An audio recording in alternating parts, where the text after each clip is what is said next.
안녕하세요. DJ 헤라입니다. 오늘의 사연 시작해 보겠습니다.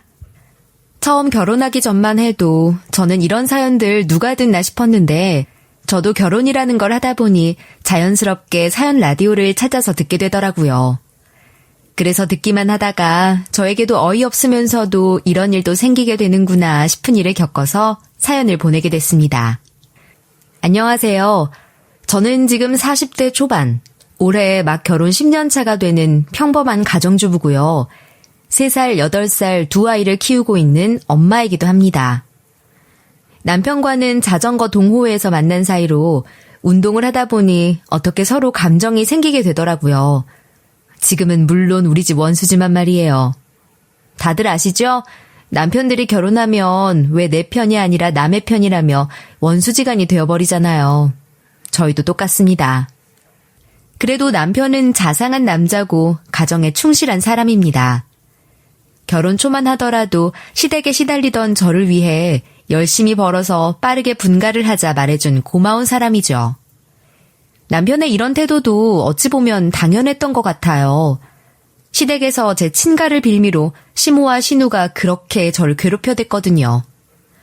아무래도 가난한 집안에 아버지가 없다는 사실이 아주 못마땅했던 것 같습니다.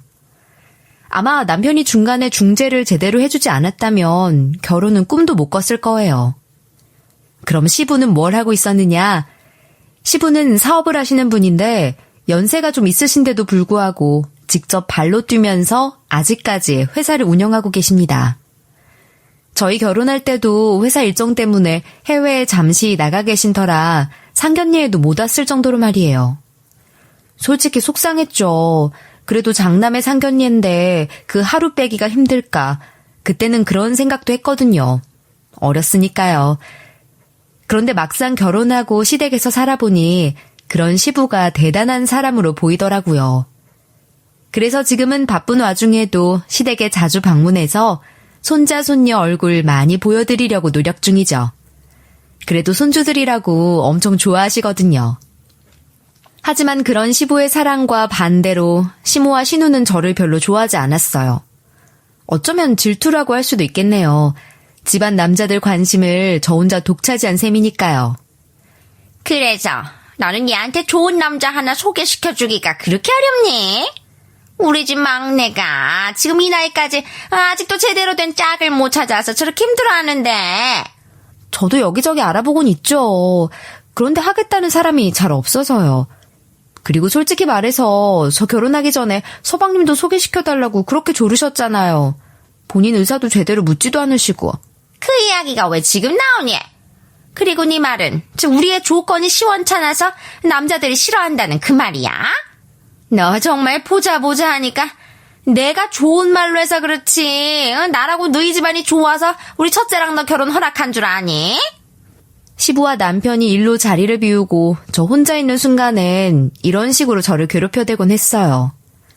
솔직하게 말해서 신우가 결혼을 못한 일이 꼭 제 잘못만은 아니잖아요. 시동생은 자기가 알아서 제 짝 찾아서 잘만 결혼했고요.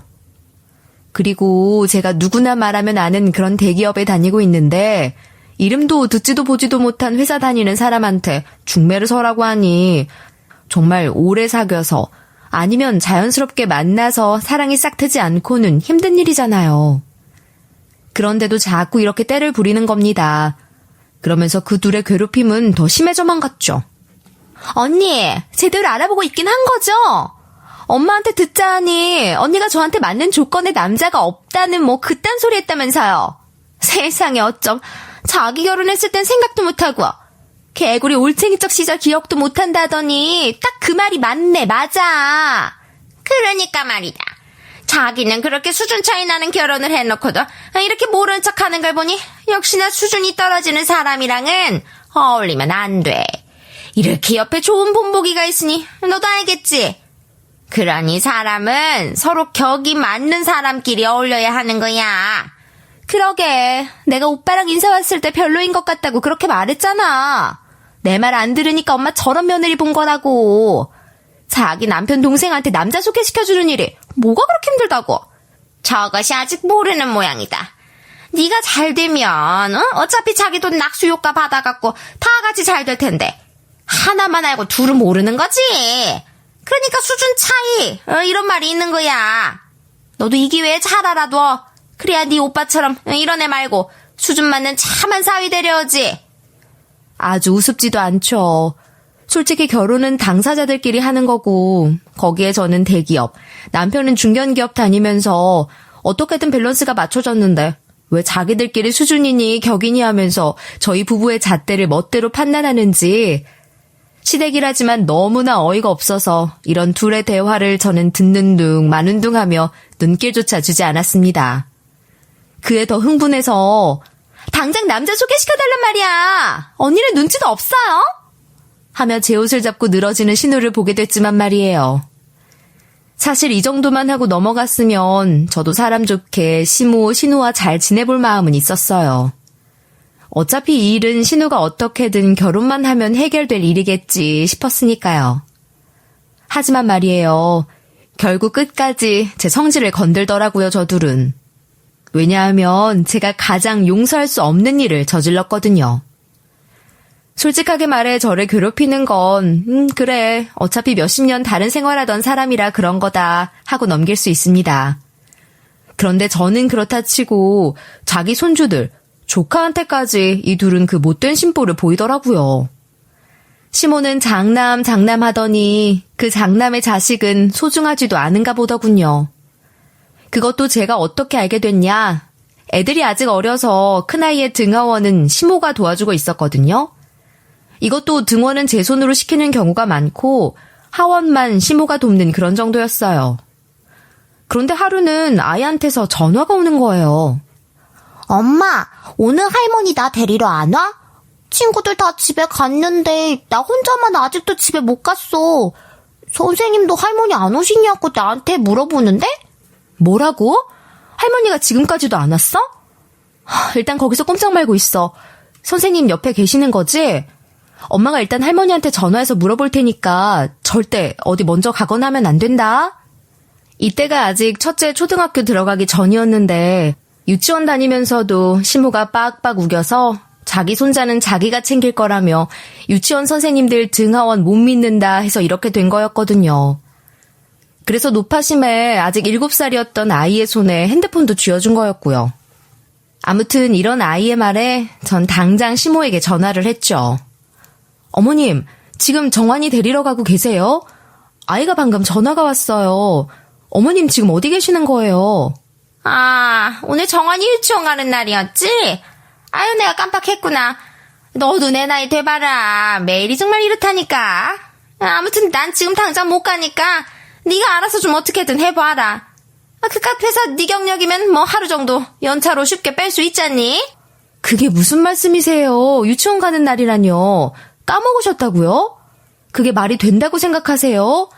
유치원 등하원도 어머님이 하고 싶다고 하셔서 저희가 어머님한테 맡긴 거잖아요.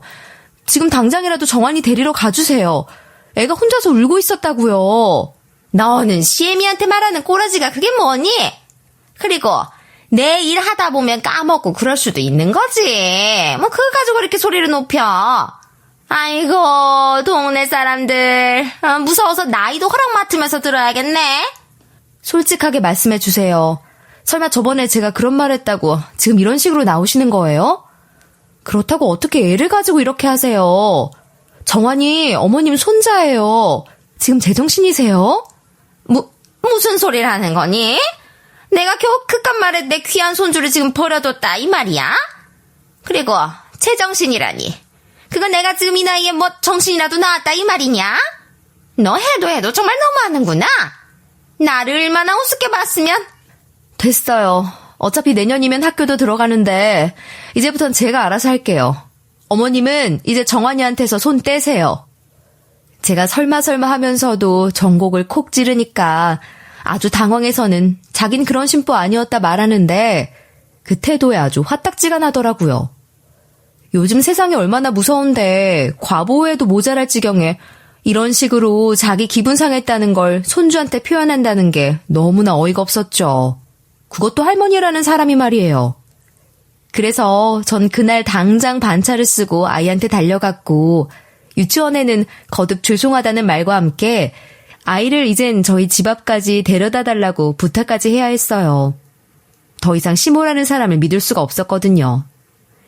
아마 여기까지 들으신 분들은 제가 왜 이렇게 시모에게 큰 소리를 치느냐, 그래도 지금껏 아이를 봐준 사람에게 너무하는 거 아니냐 말씀하시는 분들이 있을 텐데요.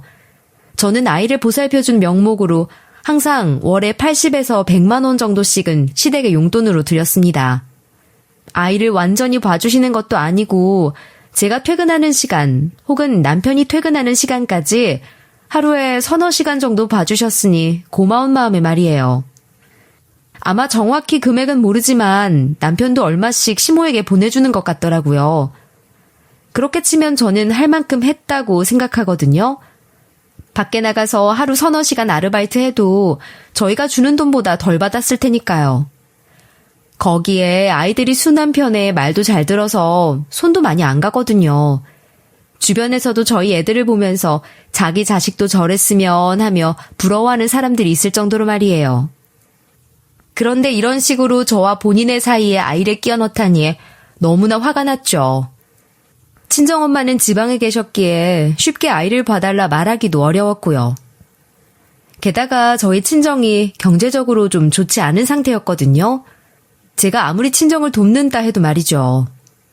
솔직히 말해서 꼭 시모에게 부탁하지 않아도 남편이고 저고 능력이 모자란 사람도 아니었는데 굳이 자기 손으로 손주를 보겠다 하더니 저희가 애들을 충분히 책임질 여유가 없는 사람들도 아니었는데 본인 입으로 자기가 하겠다고, 자기가 할 수 있다고 신신당부를 해놓고는 이렇게 나오니까 저로선 정말 어이가 없는 얘기인 거예요. 이 상황이 말이죠. 아무튼 회사 유치원에 아이를 보내고 싶던 제 마음을 자기가 책임지겠다, 본인이 일을 이렇게 만들어 놓고는 이런 일을 벌이다니 제가 얼마나 화가 났는지 모릅니다. 참고로 이때 둘째는 회사 유치원에 있었습니다. 너무 갓난 아이는 자기가 보기 힘들다고 저한테 밀었거든요. 이것도 좀 어이가 없지 않나요? 어느 정도 사람 말은 알아들어야 애를 봐주겠다니 말이에요. 아이가 놀란 만큼 저도 이때만큼은 너무나 놀랐기에 이대로 있어서는 안 되겠다 싶었습니다. 평소에 저를 괴롭히는 것쯤이야 어떻게든 혼자서 감내하면 그만이지만 어떻게 자기 의사 표현하기도 힘든 나이에 애를 가지고 이러는지, 그래서 전 남편에게 이날 겪은 일들 다 말했죠. 남편도 어쨌든 자기 집안에서 일어난 일이니 알아야 한다는 생각이 들었거든요. 남편도 이번만큼은 엄청 화가 단단히 났더라고요. 뭐? 정환이를 엄마가 안 데리러 갔다고? 자기 손자인데 그게 말이 돼? 왜 그러셨대? 무슨 대단한 일이라도 있었대? 몰라. 내 생각엔 저번에 아가씨 선자리 얘기하다가 약간 트러블이 있었는데 그것 때문에 심통이 나셔서 그런 것 같긴 한데 심증이니까 뭐라 말할 수도 없고. 그래서 오늘 유치원에다가 일단 얘긴 해놨어. 여기로 데려다 달라고. 그래도 집에 아무도 없는데 우리 집으로 애만 달랑 내려달라 그럴 순 없잖아. 애 봐주는 사람이라도 어떻게 하면 구해야 되는 거 아니야? 일단 우리 엄마한테 얘긴 해놨는데 요즘 일이 바쁘신지 확답은 못 주겠다 하시더라고. 아, 정말 짜증나서. 대체 어머님은 왜 그러시는 거래? 아니, 2-3살 먹은 어린애도 아니고 이런 걸로 그렇게 자기 손주까지 모른 척할 생각을 하냐? 나도 일단 엄마한테 말은 해둘 테니까 당신은 애 봐주는 사람 먼저 좀 구해봐. 엄마 들이던 돈 그대로 거기다 쓰면 되잖아. 남편이 최대한 자신이 알아서 해결해보겠다고 나서니 화가 조금 풀리긴 했는데 그래도 남보다는 가족이 좋다는 생각이 들어서 시모를 가만두지 않겠다는 눈빛을 한 남편을 진정시키고 따로 시모와 만나서 이야기를 한 번 더 해보기로 했죠. 그런데 제가 이럴 줄 알았다는 듯이 시모는 콧대를 높게 들고 있더라고요. 정말 어이가 없었죠. 그래서 정환이 때문에 이렇게 보자고 한 거니? 그날 나한테 그렇게 큰 소리 쳐놓고 역시 생각해보니 나밖에 없든? 아무래도 아무것도 없는 너희 친정은 네 부탁 못 들어준다고 하지? 어머님, 대체 뭐 때문에 그러시는 거예요? 정말 아가씨 그 선자리 때문에 그러시는 거예요? 제가 주변에 다 찾아봤는데 정말로 하겠다는 사람이 없어서 그런다니까요. 뭐 제가 신입사원들이라도 붙잡고 물어봐야 속이 시원하시겠어요? 너는 항상 말을 그런 식으로 하더라. 내가 뭐 꼭 조건 다 따져가면서 사람 소개해달라고 했니? 그냥 너희 회사 사람 중에 나이도 맞고 괜찮은 남자 소개시켜주면 되는 일 아니냐. 간단한 일을 왜 이렇게 복잡하게 만들려고 그래? 아니, 솔직히 생각을 해보세요. 아가씨 나이가 어디 한두 살 먹은 것도 아니고 자그마치 35살입니다. 그런데 아가씨 모아둔 돈도 별로 없고 그렇다고 연봉이 높은 것도 아니고 제가 도대체 뭘 들이밀면서 선자리를 주선해야 하나요?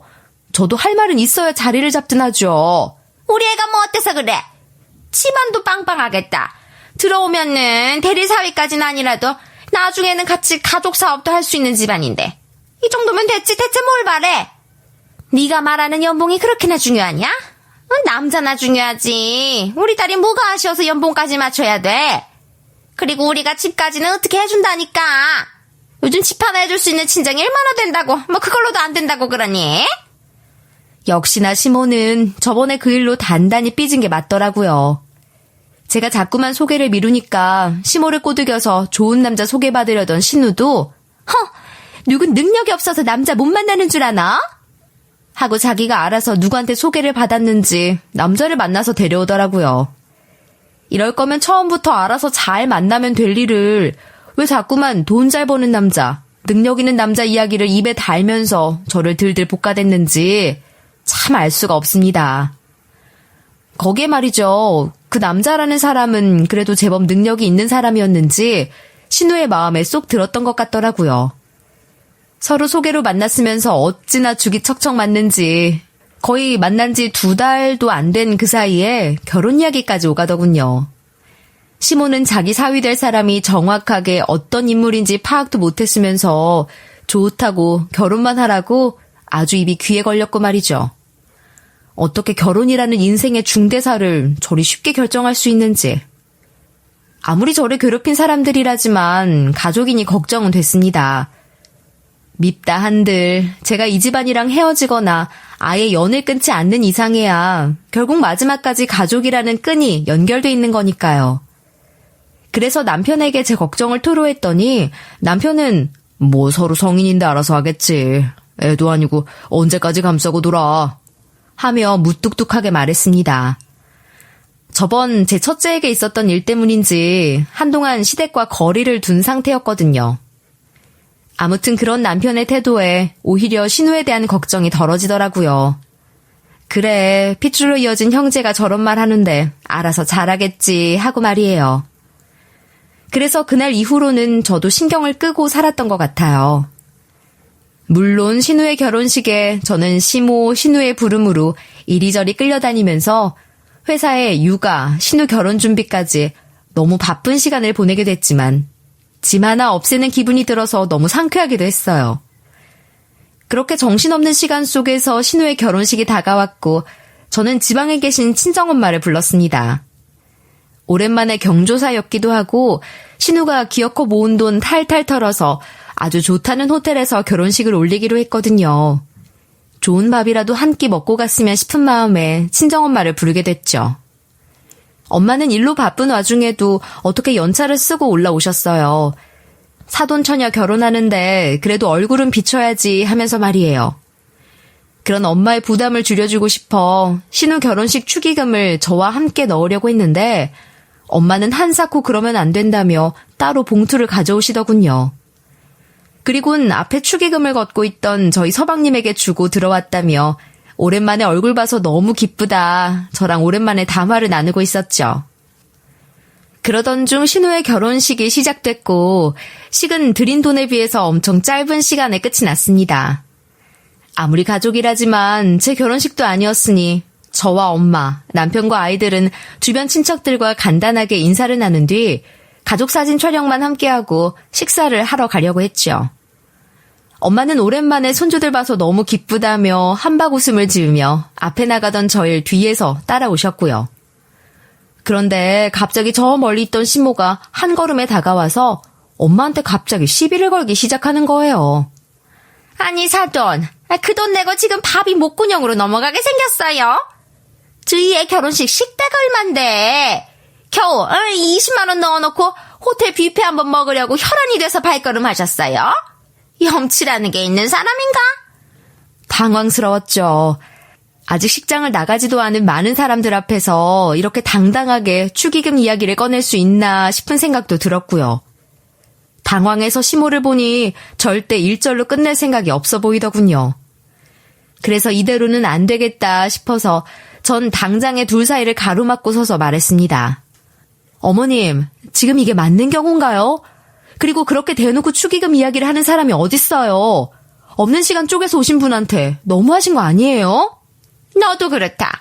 아니, 네 엄마라는 사람이 그렇게 축의금을 성의 없이 내는 걸 알았으면 너라도 좀 보태서 넉넉하게 넣을 생각을 해야지.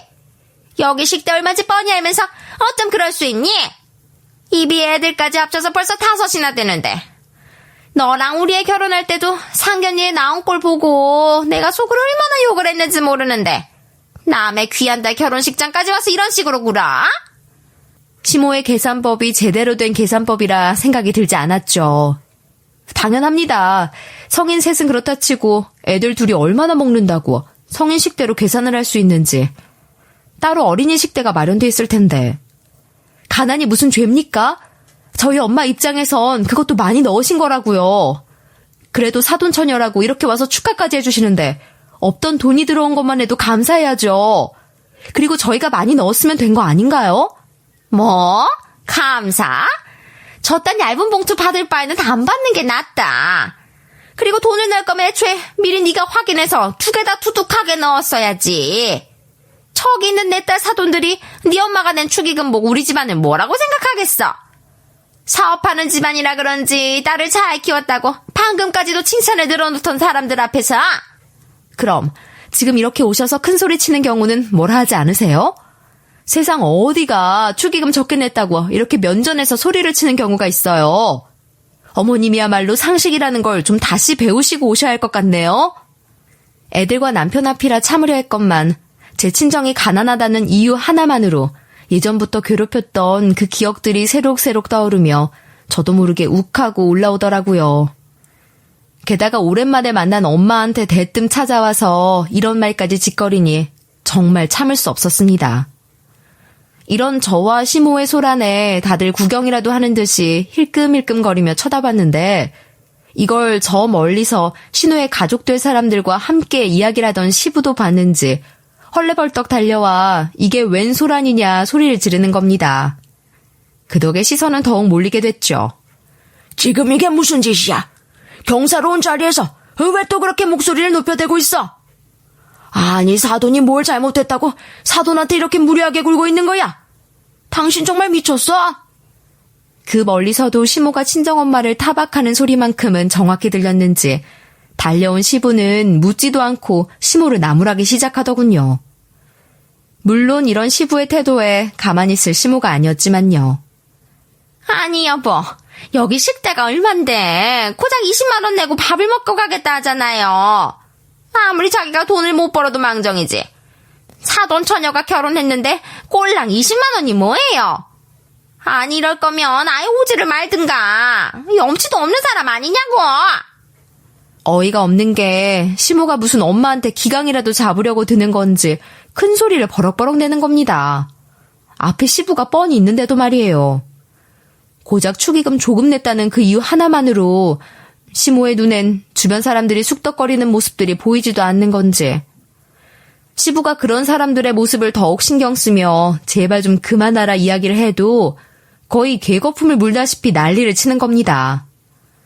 아마 몰라도 신우의 가족 될 사람들이 이 꼴을 보고 뭐라고 생각할지 제 딸 결혼식을 그렇게 기다리더니 사실은 그저 이 기회에 자기 자랑만 잔뜩 늘어놓고 우쭐대고 싶었던 거죠.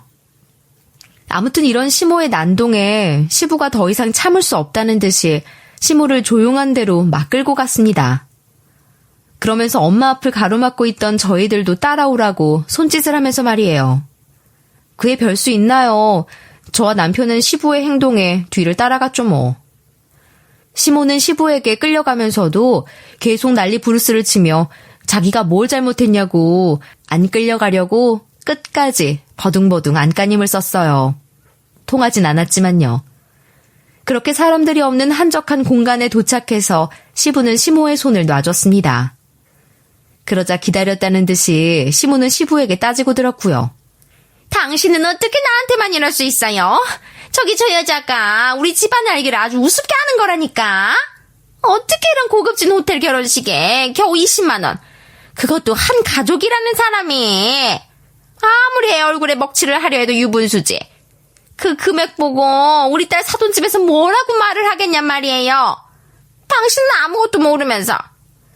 이런 시모의 말에 뒤에서 보고 있던 엄마는 불안한 듯이 저희 애들이 이런 얘기를 들을까 싶어 꼭 감싸 안고 있었고, 저와 남편은 그런 엄마를 보며 걱정 말라는 듯이 웃으며 난리를 피우는 시모와 시부를 그저 지켜만 봤습니다.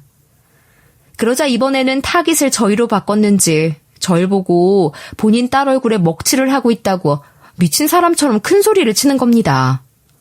정말 상식을 어디 밥 말아 먹었는지 알 수가 없었죠. 그러니 앞에서 듣기만 하던 시부가 가만히 있을 수 있겠습니까? 당연히 시부도 화가 단단히 났죠. 가만히 듣고만 있던 시부는 그런 시모의 태도에 화를 참지 못했는지 갑자기 시모를 향해 손을 올렸고 뒤이어 엄청난 사실을 밝히기 시작했어요. 그건 저도 처음 듣는 이야기였죠. 물론 불시에 시부에게 뺨을 맞은 시모는 시부의 행동에 눈이 튀어나올 듯이 지금 나한테 손 올린 거예요? 손 올린 거냐고? 막 대들긴 했지만요. 시부는 아예 그런 시모의 말을 신경도 안 쓰더군요. 제발 당신 가만히 있지 못하겠어. 내가 몇 번을 말해. 안 싸돈 절대 당신이 그렇게 함부로 입에 올리고 할 그런 사람 아니야. 알지도 못하면서 대체 이게 무슨 경우야? 저 가난쟁이가 뭐가 그렇게 대단한데. 저 사람이 장남 녀석 결혼할 때 혼수를 두둑히 챙겨주기를 했어. 아니면 우리한테 도움이라도 한번 준 적이 있어. 아무것도 없는 사람이 뭐가 그리 대단하다고 당신까지 나한테 어떻게 이럴 수가 있어? 설마 저 인간이랑 무슨 일이라도 있던 거야? 그런 거냐고. 시모는 이제 아예 머릿속으로 소설을 쓰기 시작했는지 인상 잔뜩 쓴 시부에게 바락바락 소리를 지르기 시작했는데, 이에 시부도 도저히 안 되겠다는 표정으로 시모의 두 손을 잡으면서 제발 조용히 좀 해. 당신이 아무리 경우가 없는 사람이라도 그렇지. 사람이 말을 하려고 하면 일단 들을 자세는 되어 있어야 할 거냐? 하곤 화를 냈습니다. 시부가 화를 내자 시모도 순간 입을 다물었고요. 주변이 조용해지자 시부는 이야기를 시작했습니다. 정말 그건 이런 일이 있을 수 있다고 싶은 정도의 이야기였어요. 당신 내가 총각이었을 때 간 때문에 수술했다는 이야기 들은 적 있어 없어? 그때 내가 도와준 사람이 있었다고 했지? 그 사람한테 내 목숨을 비쳤다고. 근데 너도 아마 이 얘기는 몇 번 들었을 거다. 오늘은 그 이야기의 진실을 너한테 말해줘야 할 것 같구나. 시부가 하는 이야기는 저도 몇 번이나 시부에게 들었던 이야기였어요. 간만에 시댁에서 다 같이 한 잔 걸치다 보면 취중에 시부가 몇 번 입에 올렸던 주제였거든요. 하지만 그 이야기 속의 진실이라니 무슨 말인지 몰랐던 전 그저 작게 네 하고 대답을 했죠. 그런 제 대답을 들은 시부는 이상하게도 제 눈치를 계속 보며 이야기를 이어나가셨습니다. 내가 몇 번이고 말해서 이미 알고 있었겠지만 당시 수술이라는 절차는 지금처럼 뭐 서명하고 뭐가 필요하고 이런 것들이 없었다. 요즘처럼 신원 조회를 해서 관계를 조사하거나 심리적인 부분에 문제는 없는지 그런 검사를 하는 일도 없었지. 그래서 사실상 돈이면 다 해결이 되던 때였어. 아니 갑자기 뚱딴지같이 그 얘기는 왜 지금 꺼내고 그래? 당신 젊을 때 일이랑 지금 일이 무슨 상관이라고? 당신 갑자기 그 얘기를 꺼내는 이유가 뭐야? 괜히 지금 나한테 손 올린 거 변명할 거리 없으니까 그때 일 꺼내는 거 아니야? 당신은 제발 조용히 좀 해봐. 지금 얘기하려고 하잖아. 아무튼 지금은 절대 있어서는 안 될 일이지만 당시에 가난한 사람들은 자기 몸을 아끼지 않고 가족들을 위해 기꺼이 위험을 무릅쓰곤 했지. 그네 너한테만큼은 말하지 않으려고 했는데 이젠 할 수밖에 없구나. 그때 나에게 간을 이식해준 사람이 바로 네 아버지다. 지금은 돌아가신 박가사돈 말이다. 시부의 말에 저도 모르게 입이 쩍하고 벌어지더군요. 시부의 말이 사실이라면 제 친정아버지가 그렇게 몸이 아프고 고생했던 이유가 전부다. 그 사람은 정말 필사적이었어. 가족을 위해서 모든 걸 희생할 자신이 있다며 내 바지가랑이까지 붙들고 자기를 내던졌지. 내가 한 번도 말한 적 없지. 돌아가신 사돈과 나는 원래 동양 사람이었단 거. 지금 이렇게 된 건 우연인지 인연인지 모르겠지만 당시엔 아는 사람의 소개를 받아 어떻게 계약을 하게 됐었거든. 아무튼 너한테는 정말 미안한 마음뿐이다. 저는 시부의 말에 엄마를 쳐다봤어요. 엄마가 제게 어떤 말이라도 해주지 않을까 싶어 엄마의 입만 보고 있었죠. 하지만 엄마의 입은 열릴 생각을 안 했습니다. 오히려 조개처럼 꾹 닫힌 채로 벌어지지 않았어요. 그래서 저도 모르게 엄마한테 물었습니다. 엄마, 지금 아버님이 하신 말씀 전부 다 사실이야? 아빠가 우리를 위해서 희생하고 그렇게 평생을 아프셨던 거냐고. 미안하다. 차마 너한테는 말을 못 꺼내겠더구나. 안 그래도 치아빠 좋아하던 앤데 이런 얘기까지 들으면 너무 슬퍼할까 싶어서 괜히 네 탓만 하지 않을까 싶은 걱정이 그만. 이후 엄마는 아이들을 붙잡고 하염없이 눈물만 흘리셨습니다. 그 모습에 저 역시 정말 눈물이 날 뻔했죠. 지금은 돌아가신 친정아버지가 엄마랑 결혼하고 자식까지 있는데 집이 가난해서 우리를 먹여 살리겠다고 시아버지의 간이식을 도왔다는 사실에 말이에요. 거기에 엄마는 평생의 짝을 잃으신 슬픔보다 그 슬픔을 제가 더 깊게 느낄까 싶어 지금까지 말을 못하고 지내셨던 겁니다. 너무나 가슴이 아팠죠. 그리고 한편에서는 시부가 저희 가족에 대한 미안함을 계속 토로했는데 솔직히 제 귀엔 아무것도 들리지 않았습니다. 지금까지 이야기만으로도 머릿속이 복잡했으니까요. 당시에도 우리 집안은 제법 사는 집안이었거든. 그래서 내 아버지란 사람은 돈으로 뭐든 해결할 수 있다 믿는 사람이었지. 그러니 나한테 그 사람 돌아가신 바깥사돈을 소개했던 거야. 내가 살 수 있는 방법이 있다면서. 일이 이렇게 될 줄은 정말 꿈에도 몰랐어. 어떻게 이렇게 인연이 이어질 줄 알았겠니? 그러면서 시부는 계속 이야기를 이어갔는데 계속되는 엄청난 이야기에 저는 생각이 제대로 정리되지 않았고 시부는 그런 저를 아랑곳 않고 당시에 있던 이야기를 계속 이어나가셨습니다.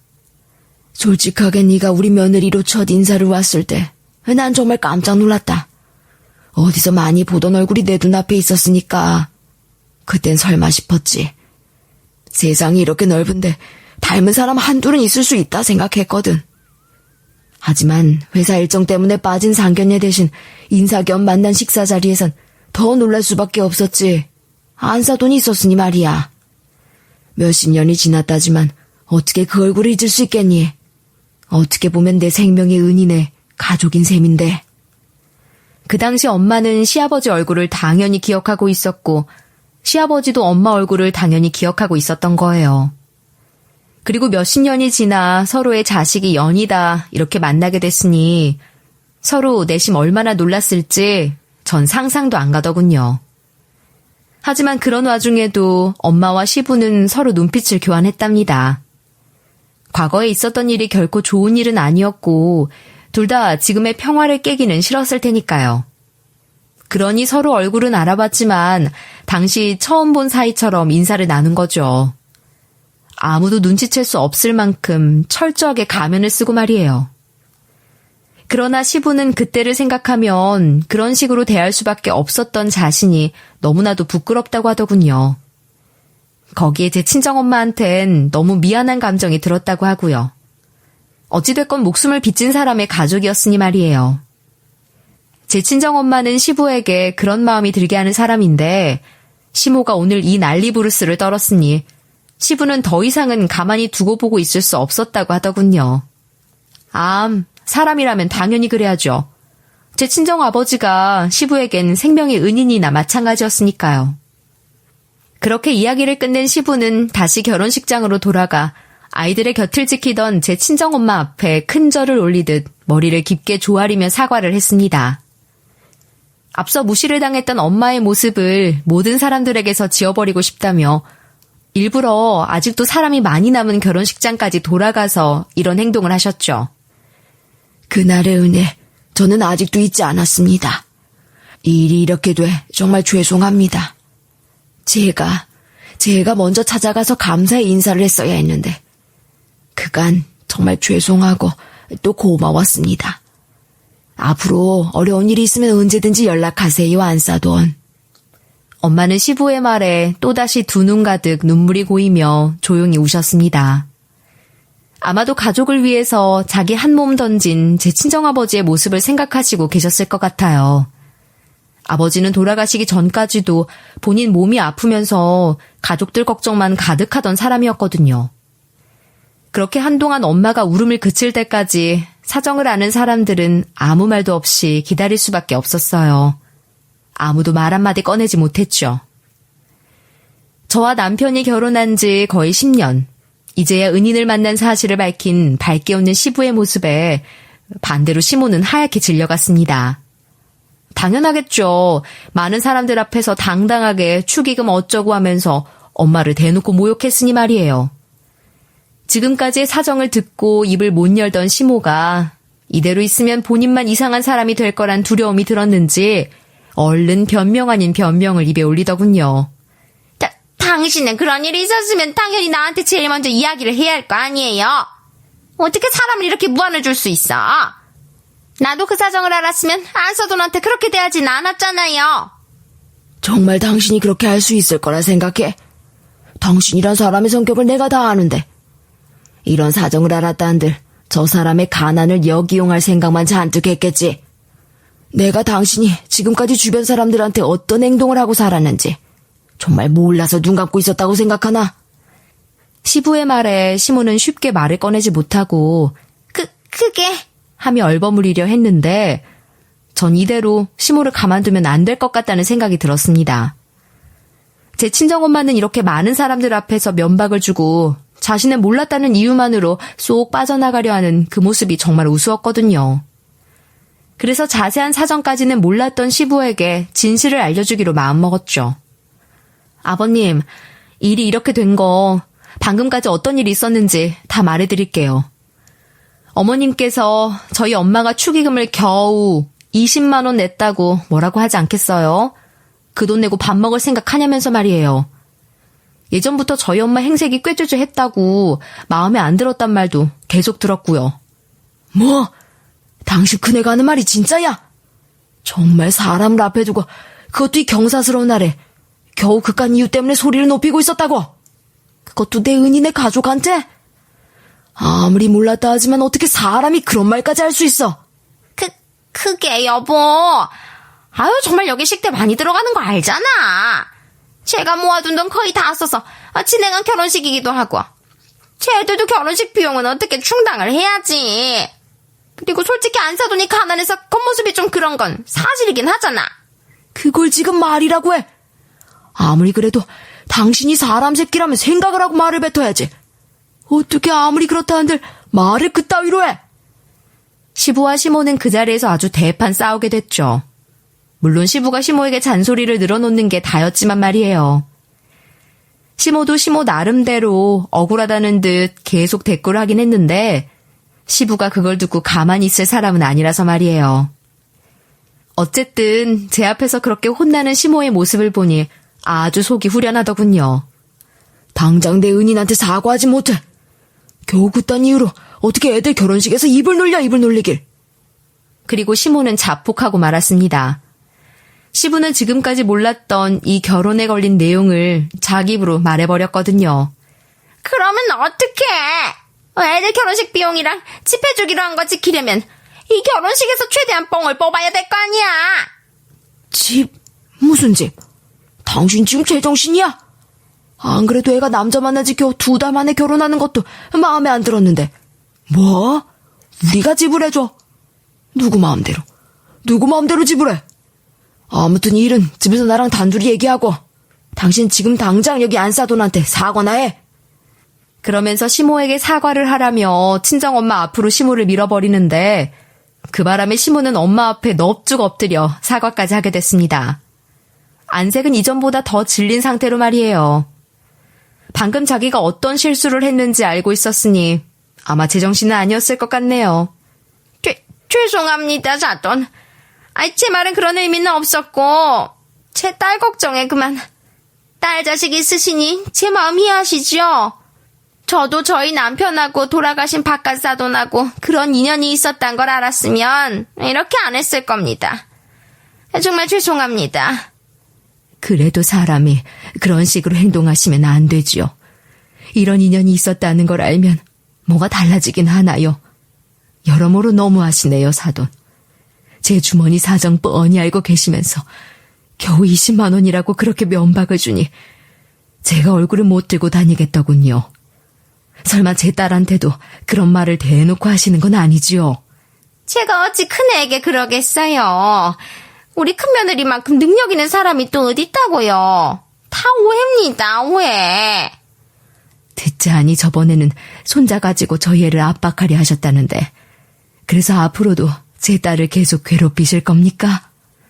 엄마의 말에 시부는 이건 또 무슨 소리냐는 식으로 시모를 바라봤고 시모는 땀을 뻘뻘 흘리면서 어떻게든 엄마의 입을 막으려고 안간힘을 쓰더군요. 하지만 결국 엄마의 입에서 그때 제가 당했던 일들이 술술 나오며 시부는 잔뜩 화가 난 얼굴로 시모를 데리고 사라졌습니다. 시모의 안색은 정말 창백해졌죠. 그날 이후로 신우는 자기를 위해 그렇게 애써준 시모를 아주 모른 척하면서 살고 있고요. 시모는 시부에게 경제권을 싹 뺏기고 집에서 그저 살림만 하며 지내는 중입니다. 혹시라도 저나 애들, 남편이 시댁에 가는 날엔 아주 억지 웃음을 지으면서 항상 좋은 말만 하려고 하시고요. 시부에게 그날 단단히 혼나도 단단히 혼났나 봅니다. 제 친정엄마는 시부의 도움을 받아 지금은 지방에 작은 집을 얻어 지내고 있어요. 시부는 엄마가 전세를 전전하며 겨우 살고 있다는 얘기를 듣고는 냉큼 집 한 채를 엄마한테 사주시더라고요. 생명의 은인이니 앞으로도 편하게 필요한 것 있으면 말하라면서 말이에요. 그리고 신우가 시모를 못 본 척하는 이유는 말이죠. 시부와 상의도 없이 자기 혼자서 떠들어대며 집을 해주겠다고 장담했던 그 집을 시부가 안 해주겠다 선언하면서 문제가 생기게 됐거든요. 당연하겠죠. 집이라는 조건을 담보로 행했던 결혼식이니 말이에요. 그래서 지금은 신우가 아마 그쪽 집에서 엄청 시집살이를 당하고 있는 모양이더라고요. 시모의 안색이 하루 달리 어두워지는 걸 보면 말이에요. 그러게 처음부터 감당할 수 있는 일만 버렸어야죠. 솔직히 수준에 맞는 사람끼리 결혼하라는 말이 이번만큼은 옳다 생각하는 게 아마 이런 말들이 생기기 때문이 아닌가 싶습니다. 물론 신우의 경우엔 본인 집이 잘 사니까 어떻게든 커버할 수 있었겠지만 남편과 결혼하던 당시에 제 입장에선 그렇지 않아서 시집살이 참아가며 살아왔으니까요. 다행히 남편이 제 편이었기에 망정이지 그렇지 않았다면 아마 저도 이혼하고 살지 않았을까 싶네요. 저는 시모처럼 전업주부로 사신 분들을 별로 욕할 생각은 없지만 그래도 이런 말은 하고 싶어요. 아무리 수준 차이가 나더라도 서로 간의 예의는 지켜야 한다고 말이죠. 세상 일이 어떻게 돌아갈지는 아무도 모르는 거잖아요.